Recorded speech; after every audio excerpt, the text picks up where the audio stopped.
Welcome to E-Bible Fellowship's Evening Bible Studies with your host and Bible teacher, Chris McCann. For more studies, visit our website at www.ebiblefellowship.org. And now, here's Chris McCann.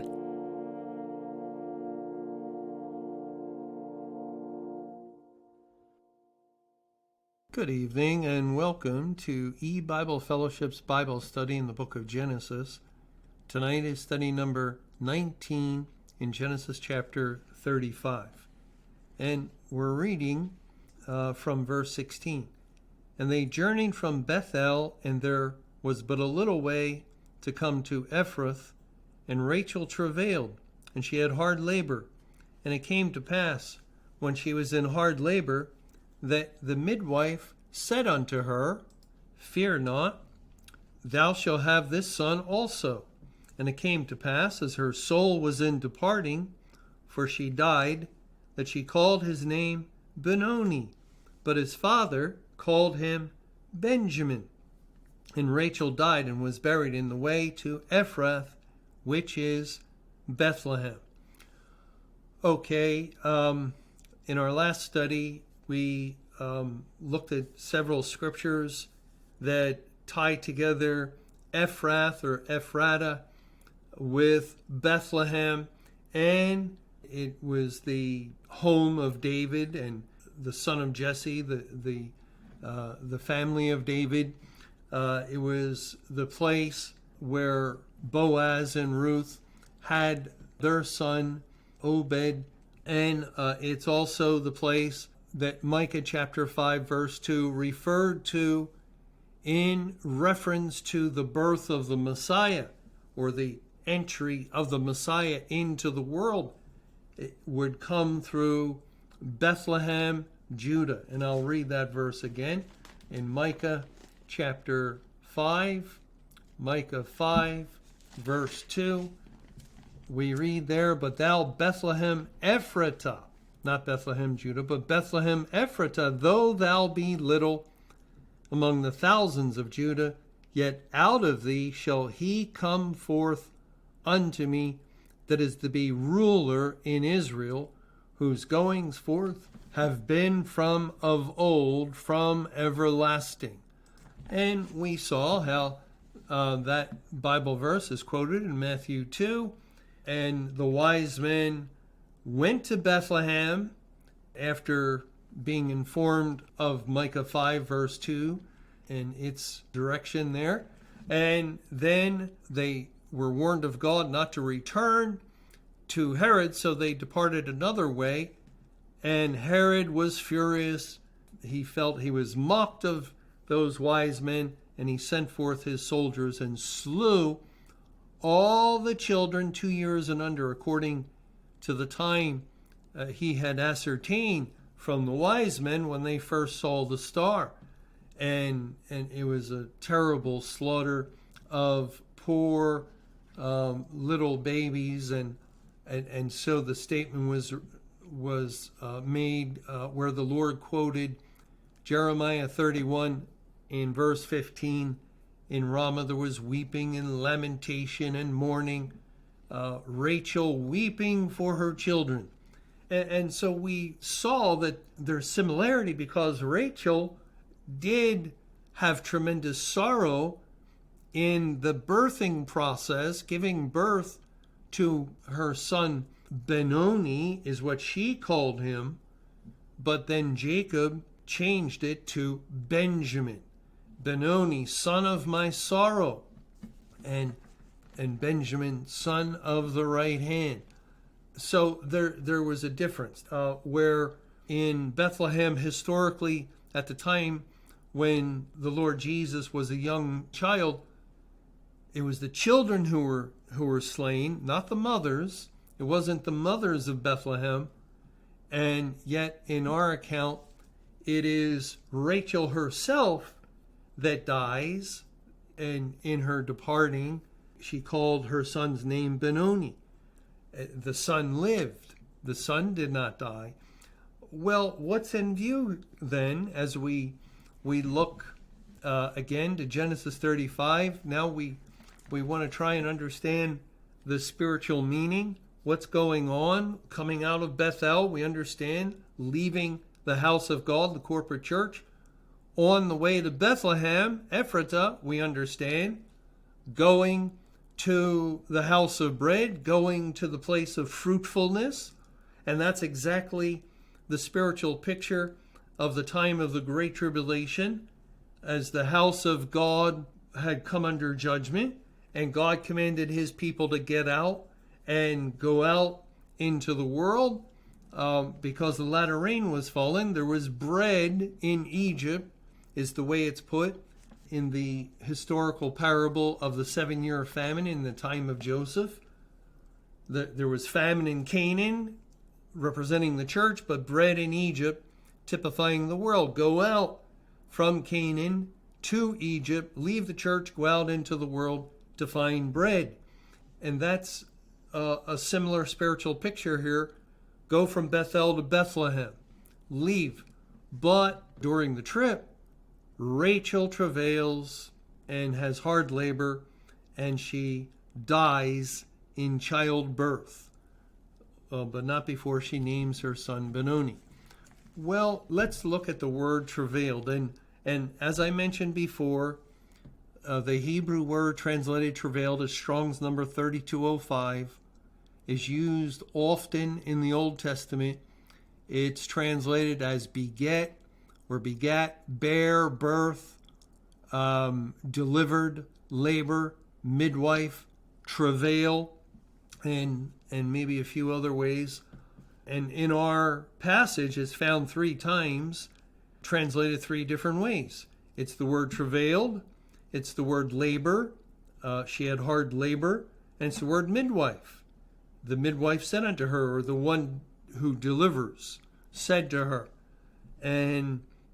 But we're going to follow this word travail, where it's also translated as travail in other scriptures, to see what we can start to understand might be in view here. And what we will see, and what the Bible is going to reveal by following this word, is that travail or giving birth is something that the Lord identifies spiritually in both times of judgment, the time of the judgment on the church, the Great Tribulation, and the time of the judgment on the world, the final judgment of mankind. For example, first we'll look at how this word travail is used in connection with the judgment on the church. Let's go to Jeremiah 6, Jeremiah chapter 6, verse 22. I'll start reading there. Thus saith Jehovah, Behold, a people cometh from the north country, and a great nation shall be raised from the sides of the earth. Now, Judah lay in the south, and from their north was Babylon. So this is a reference to Babylon, and God did bring Babylon against Judah. They are the people that cometh from the north country. And then in verse 23, they shall lay hold on bow and spear. They are cruel and have no mercy. Their voice roareth like the sea, and they ride upon horses, set in array as men for war against thee, O daughter of Zion. We have heard the fame thereof. Our hands wax feeble. Anguish has taken hold of us, and pain as a woman in travail. And then in verse 26, O daughter of my people, gird thee with sackcloth, and wallow thyself in ashes. Make thee mourning as for an only son, most bitter lamentation, for the spoiler shall suddenly come upon us. See, like a woman in travail, and then it's related to mourning, most bitter lamentation. The Bible book, the book of Lamentations, is all about this very thing. It is describing the tremendous sorrow of the judgment of God upon the nation of Judah as he raised up King Nebuchadnezzar and the Babylonians to assail them and compass them about and destroy them. The awful tragedy, the grievous sorrow of watching Jerusalem be destroyed, of the temple being destroyed, of so many being carried to Babylon, so many put to death by the sword. It was extremely terrible and certainly a time of most bitter lamentation. And that's what we see with a woman in travail, isn't it? That a woman is going through tremendous difficulty, hard labor. Her pains are upon her, and that fits the whole idea of tribulation. Tribulation and great tribulation, especially when God brought judgment on the corporate church. That's what he called it, great tribulation.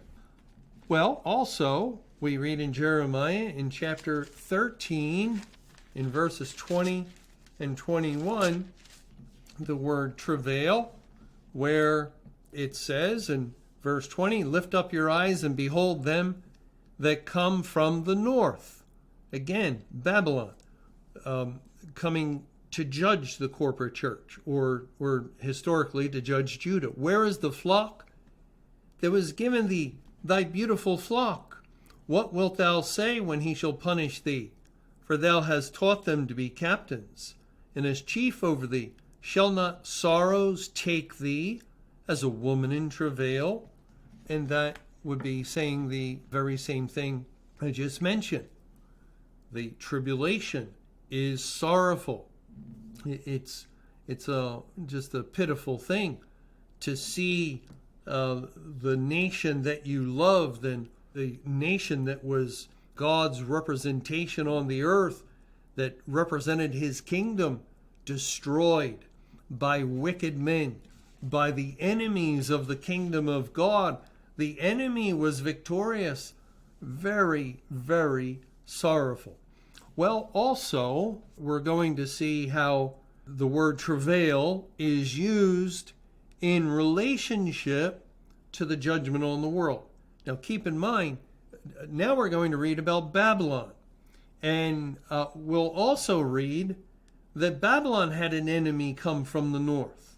If we go to Jeremiah chapter 50, Jeremiah 50, we'll begin reading in verse 41. Behold, a people shall come from the north, and a great nation, and many kings shall be raised up from the coast of the earth. They shall hold the bow and the lance. They are cruel. They will not show mercy. Now, you see how very similar that is to what we read in Jeremiah 6. And this is one of the reasons why Mr. Camping thought that Babylon was a figure of the corporate church, because it's a people coming from the north against Babylon, just as in Jeremiah 6, a people came from the north against Judah. And it also used this very language that they're cruel, they will not show mercy, and so Mr. Camping made a determination that Babylon is representing the corporate church. And it can get very complex. However, in Jeremiah 50 and 51, it is not the corporate church. It is the world, the kingdom of Satan. And the reason the verses are similar, the language is similar, that the enemy comes from the north, is because to the north of Babylon were the Medes and the Persians. And the Medes and the Persians represent the wrath of God against the kingdom of Satan in the day of judgment.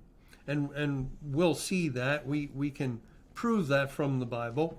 But I just wanted to point that out in case you notice the similarity of the language. This is not referring to the church here. It's referring to a tribulation. See, this is language of tribulation. And it's very similar because just think of our understanding of the two tribulations that come at the end of the world. The first tribulation, the Great Tribulation, judgment on the church, no salvation any longer within the congregations once the Spirit of God departs and Satan's spirit enters in. No mercy. No mercy. And then on May 21, 2011, the Spirit of God stops all activity as far as evangelization of the earth. No more salvation, no more mercy for the world. And both are spiritual. Both are accomplished or revealed by the Word of God. And so we can see why the similar language, because they are very similar judgments. First, take the cup of my wrath, God says in Jeremiah 25, and give it to the city called by my name, corporate church.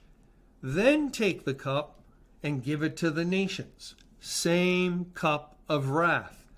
And therefore, similar judgment, spiritual judgment, removal of possibility of salvation. And also the language of coming from the north. One hand, the kingdom of Satan and the Gentiles come against the corporate church. But then, when it's judgment on the world, well, how do you typify that? By this other nation who historically did conquer Babylon, the Medes and the Persians. Okay, let's continue reading in verse 42. Their voice shall roar like the sea, and they shall ride upon horses, everyone put in array like a man to the battle, against thee, O daughter of Babylon. The king of Babylon hath heard the report of them, and his hands wax feeble. Anguish took hold of him, and pangs as of a woman in travail. Behold, he shall come up like a lion from the swelling of Jordan unto the habitation of the strong. And I'll stop reading there. We see that God says the king of Babylon heard the report, and his hands waxed feeble, and anguish took hold of him, pangs as of a woman in travail. Now, since the king of Babylon typifies Satan, how can we understand that Satan is waxing feeble and anguish taking a hold upon him and pangs as a woman in travail? We have to recognize the synonymous statements the Lord makes in Mark 3 between house, kingdom, Satan. That if a house divided, it falls. A kingdom divided, it falls. If Satan be divided, it falls. Synonymous. So that the kingdom of Satan can be identified with him. He is the representative of that kingdom. In other words, just as Adam was representative of the human race. And so if we read of the king of Babylon or Satan, his hands waxing feeble and anguish taking hold of him and pangs as a woman in travail, he would be representative of his kingdom, of all within. All of the unsaved of the earth are in this condition like a woman in travail. And by the way, the word pangs as of a woman in travail is found in Isaiah chapter 13. Isaiah 13. And how does that chapter begin? Look at verse 1. The burden of Babylon, which Isaiah the son of Amoz did see. And what is the burden of Babylon? Verse 6. How ye, for the day of Jehovah is at hand. It shall come as a destruction from the Almighty. Therefore shall all hands be faint. Hands wax feeble, just like the king of Babylon. And every man's heart shall melt. See, it's not just the king. And they shall be afraid. Pangs and sorrows shall take hold of them. They shall be in pain as a woman that travaileth. They shall be amazed one at another. Their faces shall be as flames. Behold, the day of Jehovah cometh, cruel both with wrath and fierce anger, to lay the land desolate, and he shall destroy the sinners thereof out of it. Well, that poor nation of Babylon. God's really going to destroy them in the day of Jehovah. It's a destruction from the Almighty. But good thing the rest of the nations of the world aren't destroyed. Just Babylon. No, it's not just Babylon. Look at verse 10 and 11. For the stars of heaven and the constellation thereof shall not give their light. The sun shall be darkened in his going forth, and the moon shall not cause her light to shine. Where do we read similar things? Matthew 24, verse 29, immediately after the tribulation of those days, the sun is darkened and so forth. What was the tribulation? The judgment of God upon the church. And how did he accomplish it? By loosing Satan, typified by the king of Babylon, historically represented by the king of Babylon and that nation coming against Judah. Well, this is after the tribulation. After the 70 years, Babylon was able to overcome the nation of Judah.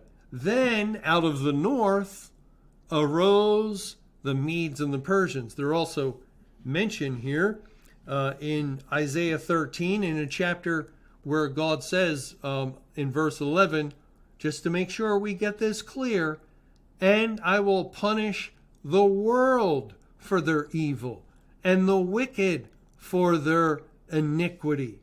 It's not just the nation of Babylon, it's the whole world, because Babylon represents the world.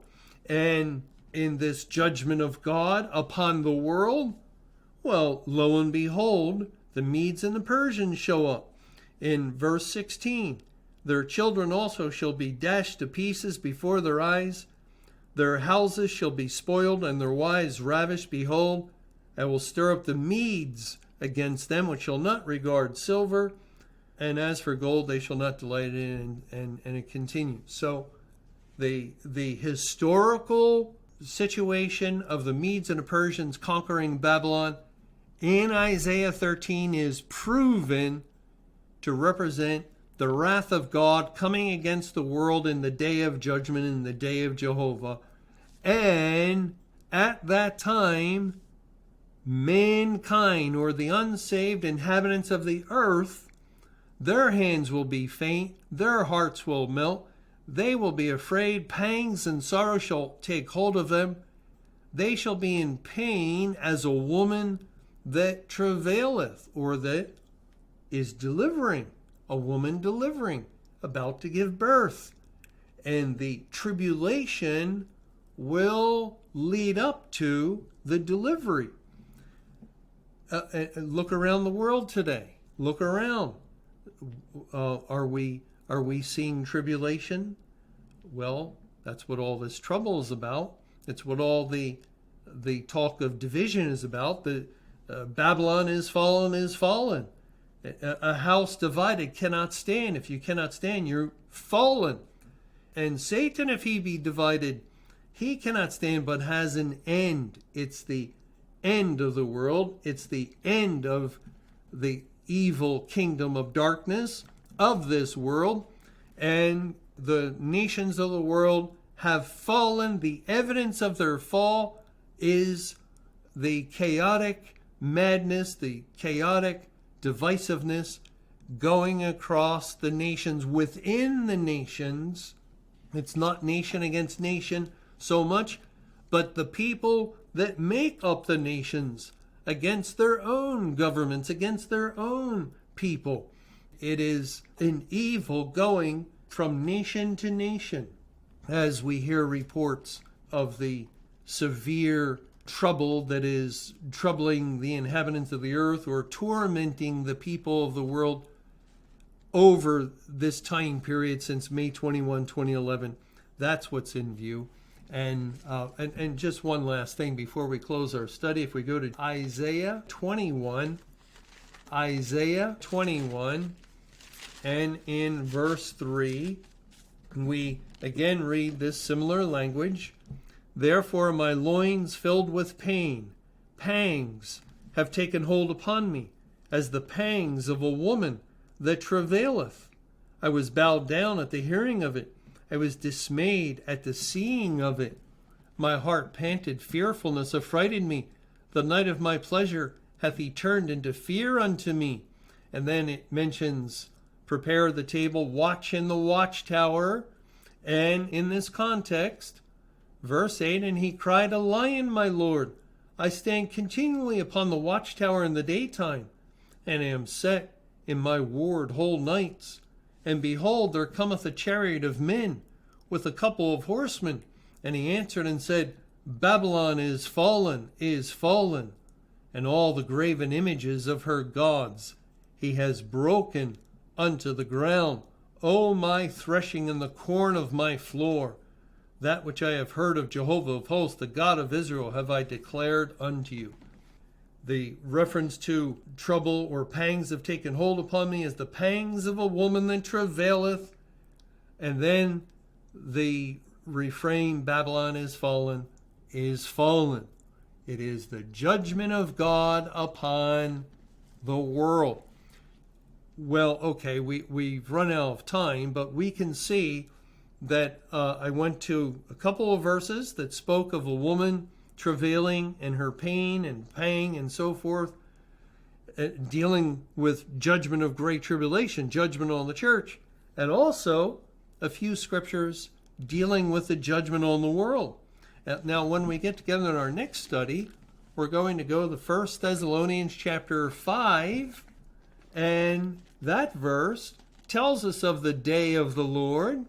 And if you remember, God said in 1 Thessalonians 5, verse 3, for when they shall say peace and safety, then sudden destruction cometh upon them, as travail upon a woman with child, and they shall not escape. Well, we'll take a closer look into that verse and try to understand maybe a little bit better, if we can, what God has in view. Thank you for joining us for eBible Fellowship's Evening Bible Studies with your host and Bible teacher, Chris McCann. For more studies and information, visit our website at www.ebiblefellowship.org. Until our next Bible study, may the Lord's perfect will be done.